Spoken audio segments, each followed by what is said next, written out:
Welcome to Barbara's Bulletin, the podcast where we dive into the latest news and current events from around the world. We have a lot to cover, so let's get started.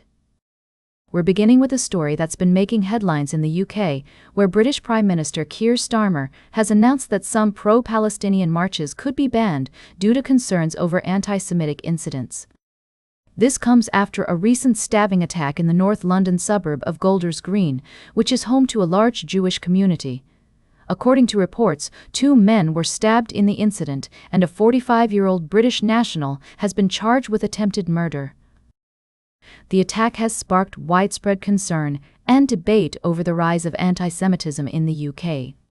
Prime Minister Starmer, who has been under pressure to act, has said that banning some pro-Palestinian marches could be justified, especially when they call for the Intifada to spread. Starmer emphasized that he is a strong defender of freedom of expression and peaceful protests, but believes that tougher action is needed to address the use of language that incites violence or hatred. He also acknowledged that many Jewish people have expressed concerns over the repeat nature of these protests and the impact they have on the community.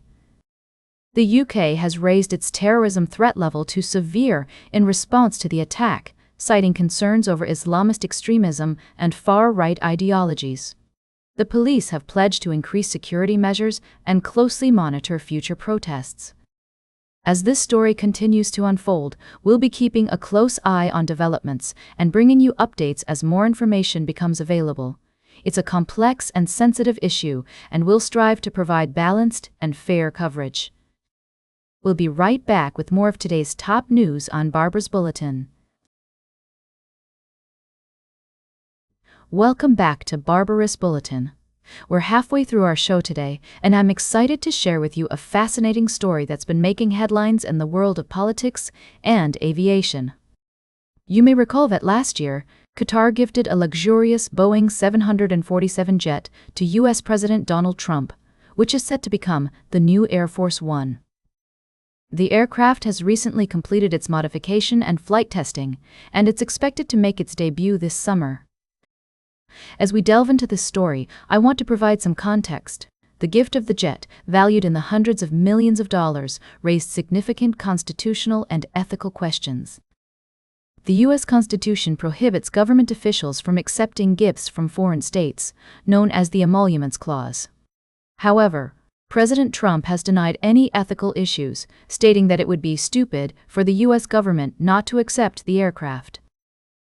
The Air Force has confirmed that the plane has undergone extensive modifications and mission systems integration, including a new communication system that provides resilient and secure connectivity.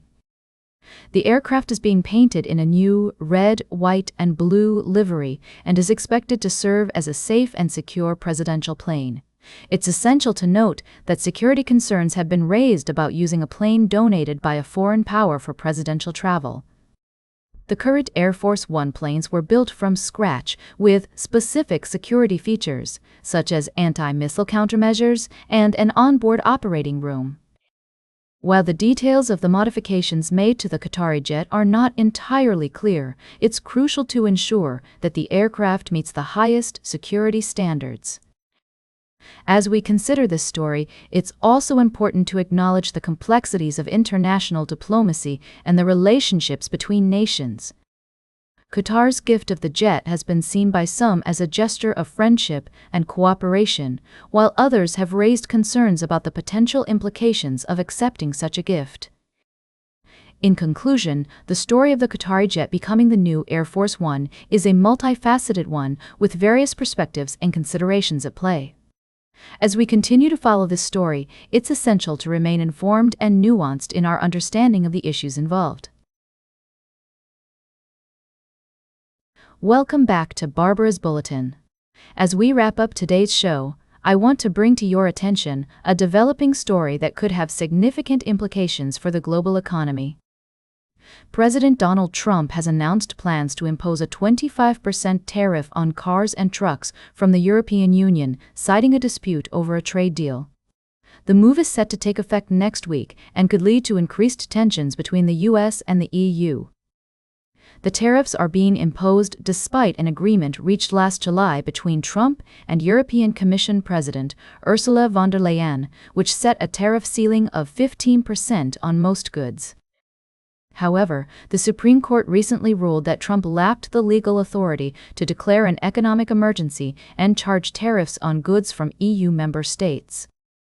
The EU has expressed disappointment with the move, stating that they expect the US to honor its commitments and not increase tariffs beyond the agreed-upon ceiling.